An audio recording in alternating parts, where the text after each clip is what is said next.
Hi. Good afternoon, everyone. Uh, Let me start without any further delay by quoting from our own publicist media intelligence report, an excerpt. Uh, at the heart of this year's trends is a profound paradox. Consumers embrace innovation but yearn for the past, seek convenience but crave authenticity, and balance financial prudence with indulgence. Consumers are questioning, resisting, and reshaping change. Brands must navigate contradictions by offering certainty without rigidity, personalization without oversaturation, and value without compromise. The challenge is not only to keep pace, but also to understand the paradoxes that drive modern consumer behavior. So, in all the above paradoxes, understanding a consumer's journey is central and rather critical to crafting a master marketing strategy. So, welcome to this exclusive keynote panel and welcome to all the panelists here. I could not have had a better panel of experts than what we have today. It ranges from banking, financial industry to CPG, FMCG, and DTC brands. Plus, we have advertising platform company with us, Microsoft, that we'll get to hear from, right? Welcome to all of you at Tech, if I may start with you, right? From the vantage point of at Microsoft, right? How do you see omnichannel marketing shaping up actually in a digital first world? And do you actually believe that brands are truly delivering this promise of omnichannel experience? Yeah, thanks, Anil, and so glad to be here. A couple of days ago, I was really curious to find out how many devices are connected to internet in my household. So I looked it up into my internet router, and I found out that there are 18 devices connected. And it's not like I have 7 or 8 kids. I just have 2 kids and just 1 wife, family of 4, and 18 devices. And when you look around, it does make sense because each one of us have a mobile phone. We use TV that is hooked up to internet, Xbox gaming console, and also those little voice assistant to listen to music. Yep. And when you have all these devices at home, when you get out of your house to commute, you're exposed to all these screens like out of home, advertising on subway, and also on the bus. And there are just so many devices that are digital app enabled, and which makes it very difficult for brands and marketers to come up with an omnichannel. And the biggest challenge is when you have this strategy on a certain platform, and if the platforms don't communicate to each other, it becomes very difficult to find the user behavior and come up with a personalization strategy. So when you look at the current ad platforms or ad tech providers, what we have found out, and same for Microsoft, is AI, the rise of AI and machine learning. And using this AI, the marketers are able to analyze mass amount of data. Yeah. And also, these tech providers are able to provide more relevant targeting and helps you to optimize and also come up with a unified dashboard to kind of monitor all across devices. And by using AI, we're able to really maximize the result. And we always had this option. It's just that with the recent rise of AI, we are able to save time because it was very time-consuming task, and with a very small investment on money. So that's kind of what I'm seeing. And marketers are just starting to use AI, and we're going through that journey. But moreover, I'm pretty sure for omnichannel especially, there will be more AI-powered solutions going forward. Great to hear that, Tech. Deepak, I think you've been handling data and MarTech solutions for HDFC Bank. And we all know that you've been serving millions of customers across online and offline touchpoints being in this industry. How is HDFC Bank trying to create a seamless omni-channel journey for your customers? So I'll start by defining a little bit of what omnichannel means for a bank, because it's not the same for some other kind of industries.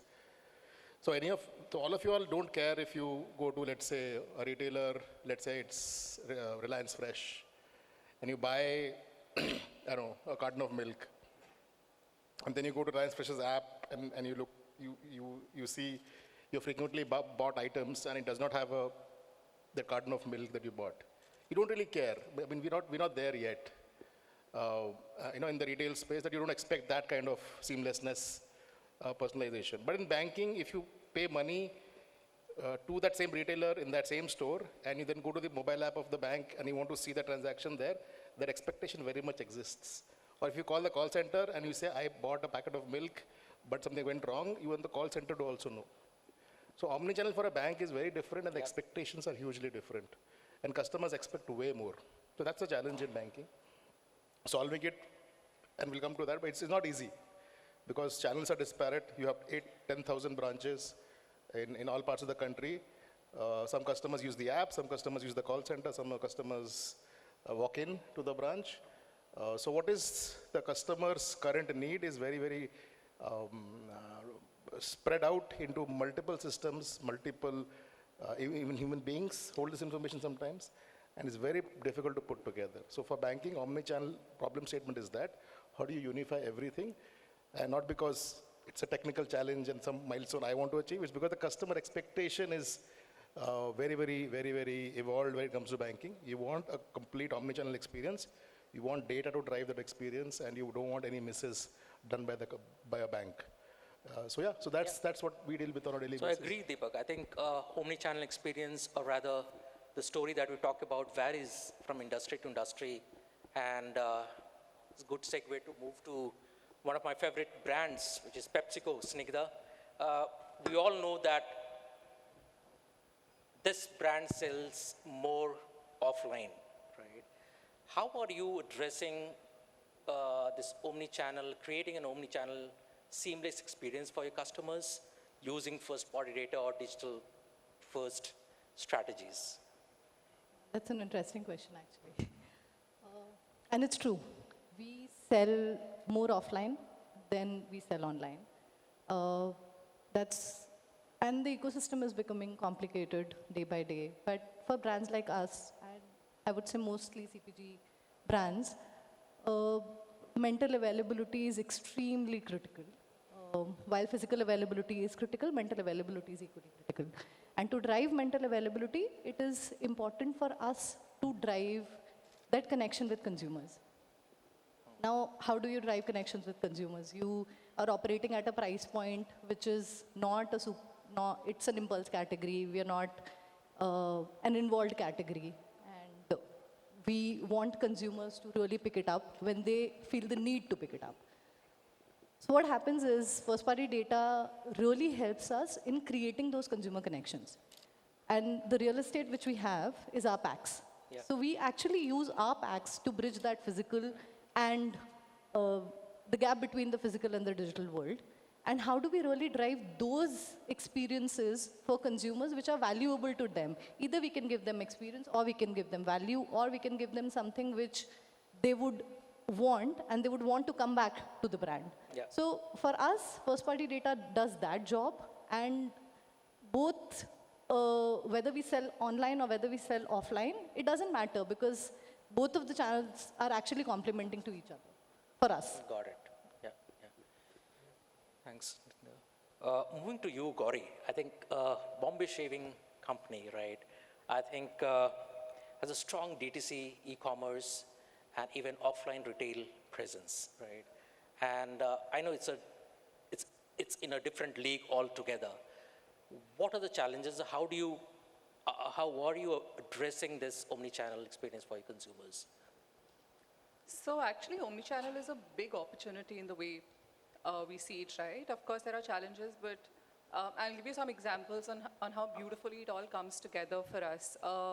So for instance, marrying the quick com, modern trade, D2C data for us in a place like Gurgaon, for instance, tells us exactly what the consumer is buying in certain localities, not even, in just a geo or a city.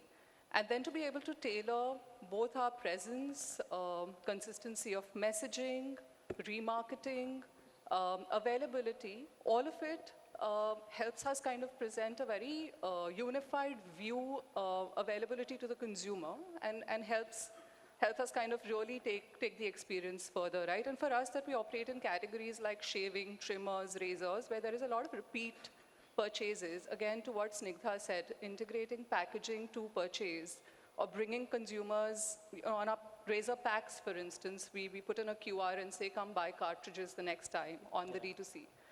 So building the funnel of the consumer, getting first-party data through integrations on razors is a beautiful way in which we're able to build then CLVs with those consumers, right? Or on trimmers, we give warranty, just like in durables. And in all likelihood, you'll have like 50%, 60% consumers kind of sign in for the warranty, right? Now to again know exactly the route through which that consumer came and have him with us for life to be able to, at the right instances, sell more products, give relevant offerings, the right messaging, the right CRM. I think it's a beautiful ecosystem and a great opportunity. And now with quick commerce, of course, the large e-commerce opening up, sharing more data, I think just being able to make this ecosystem far more unified with the consumer is also becoming more possible. Thanks. I think, as you said, I think creating an omni-channel strategy is both, it has opportunities as well as challenges, right? I think with that in mind, Deepak, you are working in a very highly regulated environment, right? And as you were saying, I think data plays a very critical role in stitching these journeys of the customer.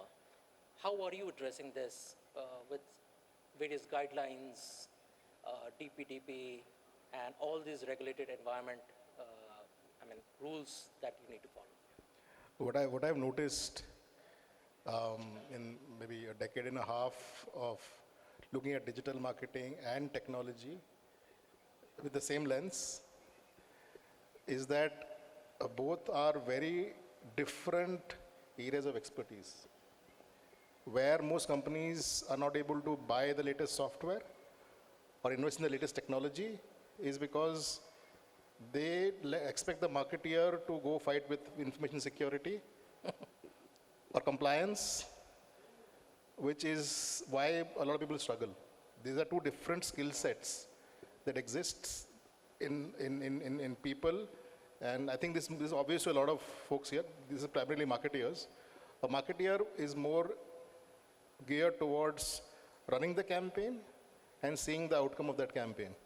If you tell them you go bang your head against a wall with information security, one is they will be difficult for them. Second is they will completely lose faith in their boss and the organization if you make them do that, right?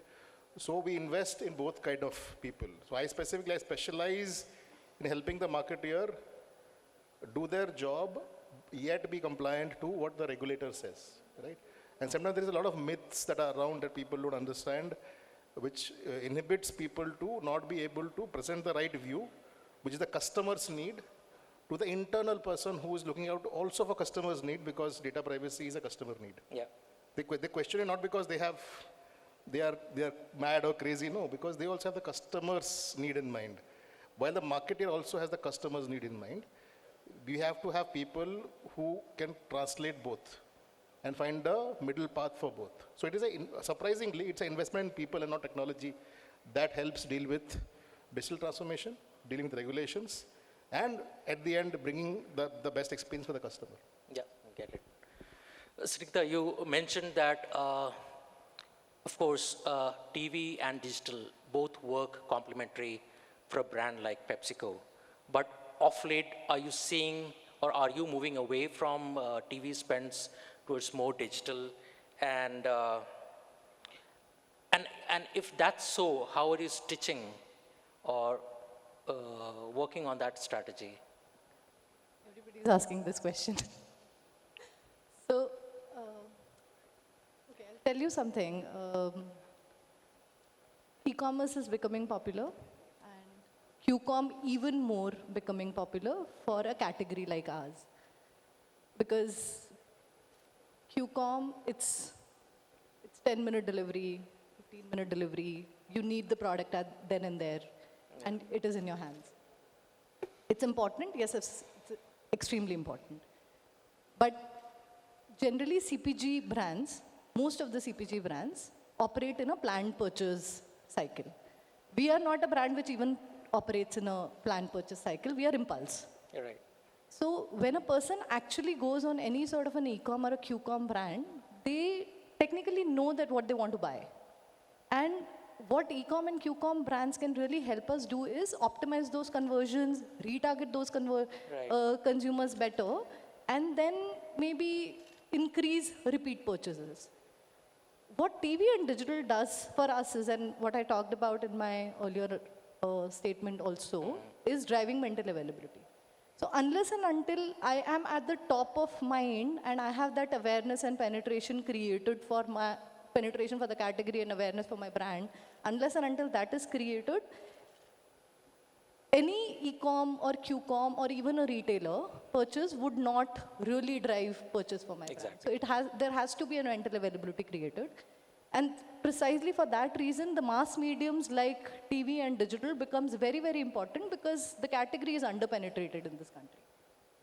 Right. I think as you're mentioning mental availability, and this is which Professor Byron has quoted, that there's a queued memory retrieval process. So once a customer goes and buys, there's a queuing of that memory of the brands, right, in his memory. Yeah, and top 2, 3, I think you should fall in the top 2, 3 retrieval And I was telling Gauri, almost 5 minutes back, that we operate in a category, and as Professor Byron Sharps also says, we need people not to, we can actually have more people to buy if we want to expand. We cannot really make people buy more.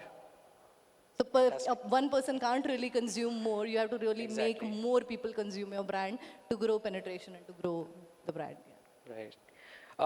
Gauri, moving to you, again, I was saying that how do you ensure that you have the same narrative, our brand's narrative, across all touch points that you have for your customers?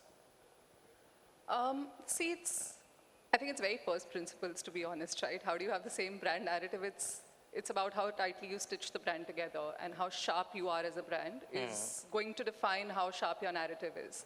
And I think that, for me at least, does not change whether you've been in a TV first era or a omnichannel era or a digital first era, right? It just is defined by first principles of how tightly your brand is defined.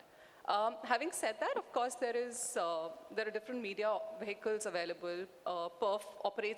Performance marketing operates in a very different way. Creator communities operate in a very different way, right? So I think it's just important to have the right guardrails, to know what is non-compromisable, and to know where to kind of let it open in a world of UGC and creator and quick com first and performance marketing. And we see more AI-generated creative, so to be able to have the intelligence to give the right prompts, to do the analysis on your data, to be able to create the right prompts, to create the right content for the creators going forward. I think that's where human intervention comes in, and that's where understanding of the brand fundamentally to the person driving this narrative needs to be really, really sharp. Fantastic. So human intervention and AI. Moving to you, Tech. I know you touched upon this a bit early. But as Microsoft, right, how are you well placed to address some of the challenges that we heard Deepak, Gauri, and Snigdha talking about? Yeah, so what I shared earlier about my household with so many devices and different screens, my behavior in my household is completely different from my teenager. As an example, I wake up in the morning, first thing I do is open up my phone and check US stock market and search for financial news using Bing search engine. And commute, being probably exposed by out of home. Coming back from work, I watch OTT, probably action movies. And that will be most likely a target audience that Deepak, you want to target. And let's assume that Deepak, you're launching ETF for US stock market product, and you created a page and you place a pixel, and I've been to that page because I'm interested in it. The way we used to target audience previously and even now is layering a lot of data. Yeah. The biggest challenge with that is you want to have as many audience to target, but then when you start layering, targets, you end up having maybe like 7,000 target audience. Intersection. Yeah. And with the current AI, it's actually the opposite. So if you place a pixel and you are able to collect 10,000 users in a week, you put it in an engine. We have this product called modeled audience or predictive audience. It actually tracks the user's behavior, my behavior, and finds very similar audience and increase that number from 10,000 to 100,000. By the way I search keyword, finds the similar keywords and find that user when I open the app, when I watch OTT, and et cetera, and by using that information, we're able to really increase the number of target audience. And we started to see that happening, and with the AI, we're able to deliver the most personalized messaging and most personalized, we can help marketers on most personalized strategy. Fantastic. I think, Deepak, you touched upon, of course, some challenges, but if I just ask you to quote, or rather pick 2-3 challenges that you actually, not from, say, an SDFC's perspective, but in general, what are the challenges that you foresee for, in general, for brands to create or arrive at an omni-channel, seamless customer journey? First of all, think about it. Organizations still exist in silos. Some guy thinks only digital, some guy thinks only physical, some guy thinks only outbound, some guy thinks only inbound. That's the biggest challenge. No one in the organization champions the omni-channel and the consistency story. That's the biggest challenge in most organizations. Someone has to evangelize this story that all your channels should be integrated, all your devices should be stitched. Why? Because an integrated channel for an organization or a brand means a consistent experience with the customer. Yeah. Stitched devices means better ROI, in my view. I'm sure there are other benefits, but simplistically put, if you stitch all devices, it's better ROI for your marketing buck. Both need champions, right? Because one is silos don't allow you to have an omni-channel strategy for the organization. Second, marketing also tends to focus too much on top line as opposed to optimization on bottom line, which is, can I stitch devices together and get more conversions for the same marketing spend? So both these things, in my view, are the biggest challenge that we need to solve for. But then, of course, with experts that you will meet today here, there are solutions that solve for it. Right? Obviously, if there is a product which is going to the market to stitch devices, there is someone who's looking at bottom line and ROI, right? Right. So obviously, these companies won't exist and products won't exist. So we are getting there.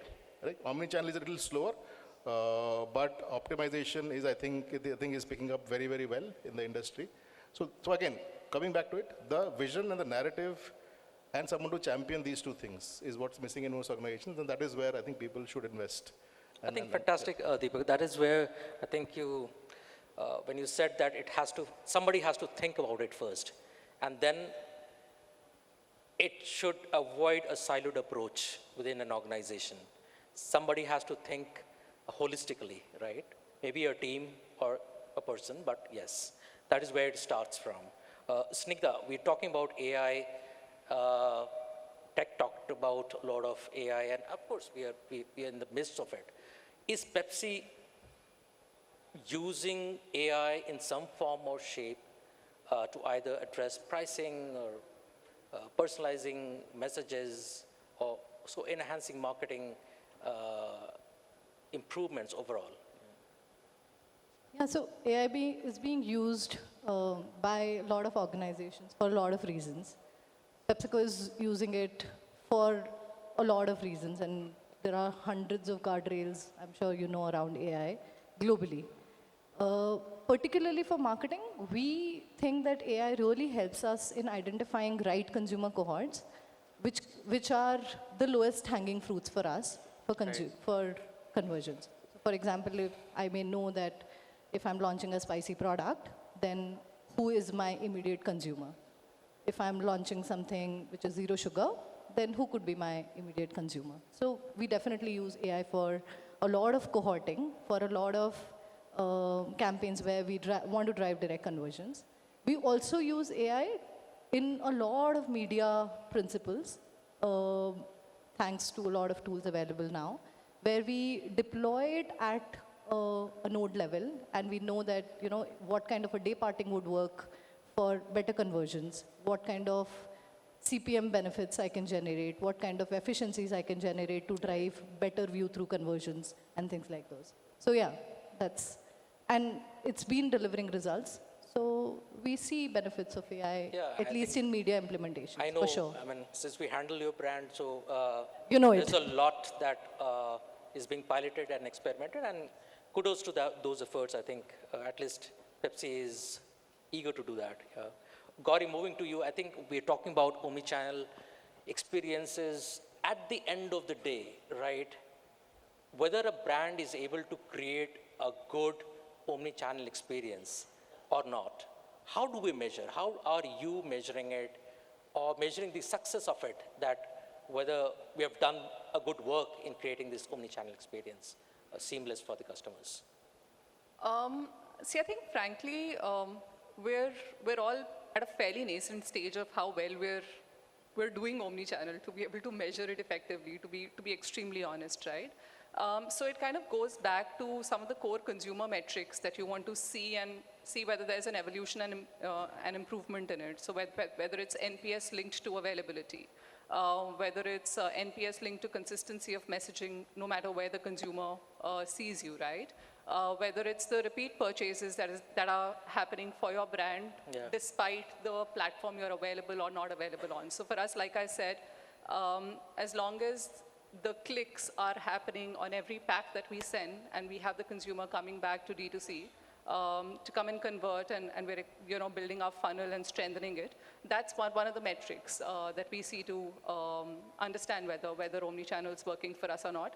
But it's very, very nascent. I mean, I understand. Yeah. I don't think anyone's really put down very sharp metrics to it to say, oh, this is how it's successful, or this is how it's not. But that's Yeah. really where it is. Yeah. So if I ask Snigdha and Deepak and Tech, if again, same question maybe, so what are the, I would not say metrics, but how do you assess that you are doing a fine job at addressing or creating, stitching the customer journeys and giving them a seamless experience across all touch points? Snigdha, if you may go first. So for us, it's we actually believe in a consistent communication, because for us, for our set of brands, it actually makes a lot of sense to have single communication across multiple touch points. Yeah. Now, the format could be different. Yes. For example, you may want to talk in multiple different forms and shapes of a 6-seconder or a 20-seconder, or how do you want to communicate on a television sort of a medium. But on and all, the communication from our end remains consistent, because there is not a lot of messaging which we are trying to drive. We are trying to drive the brand recall, we are trying to drive the brand awareness particularly. So for us, communication becomes very important.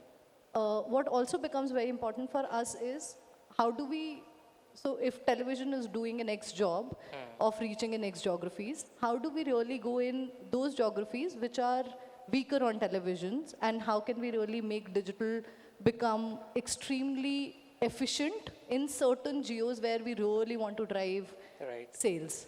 So how do we really optimize the cost? Because not every medium is built to optimize the cost. So essentially, that's how we play with the mix. And then obviously physical availability is Yeah. what is perfect, yeah, paramount. Yeah. Deepak? So like the panel is very agreeing that omnichannel is very at a very nascent stage. So obviously you can't measure whether you're in the right direction. There's a good way to measure if that is the case is if you hear stories in the water, at the water cooler or in meetings, right? So I hear these kind of stories, which sounds good to me, and people are working in the right direction. Someone says, if my call center calls up a customer and they say they're not interested, Yeah. can I suppress that customer to be being targeted on DV360, for example? Yeah. I'm like, okay, great.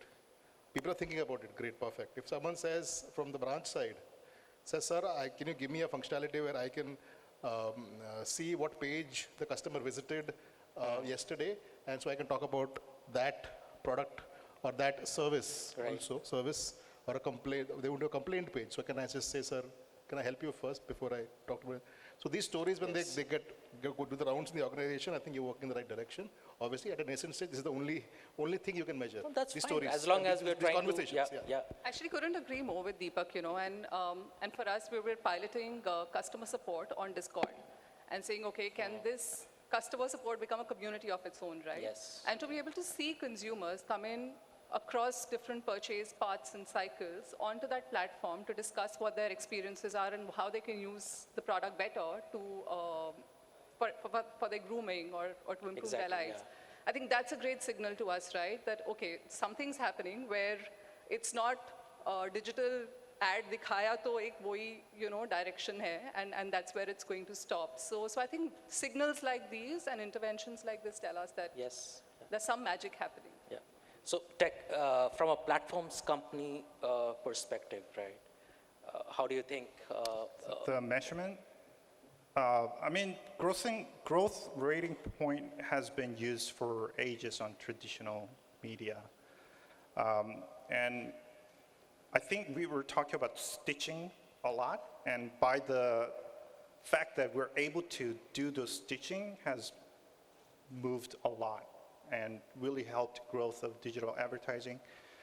And I think there are metrics being adopted on a platform such as brand lift index or search lift index, and Microsoft being powered and able to stitch those devices, we're able to provide those measurement.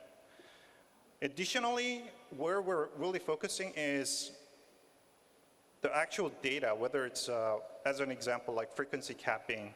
I'm talking about my household devices a lot today, but we have this thing called household IP attribution report, meaning like I'm exposed to 4 different devices, and if each of those ad serving platforms is different, it's going to record it as 4 impression, 4 unique user. But on Microsoft platform, it will just record 1 unique user. So I think it's very important to kind of provide to our clients, agencies, and brands really reliable data.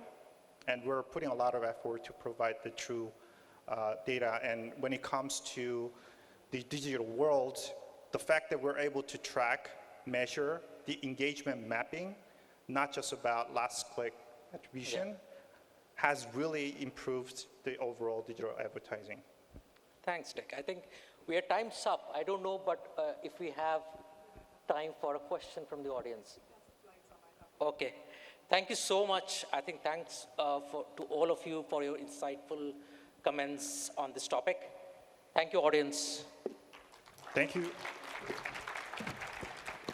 Thank you, Anil, and thank you to our speakers. If I could request you to come together for a group photograph.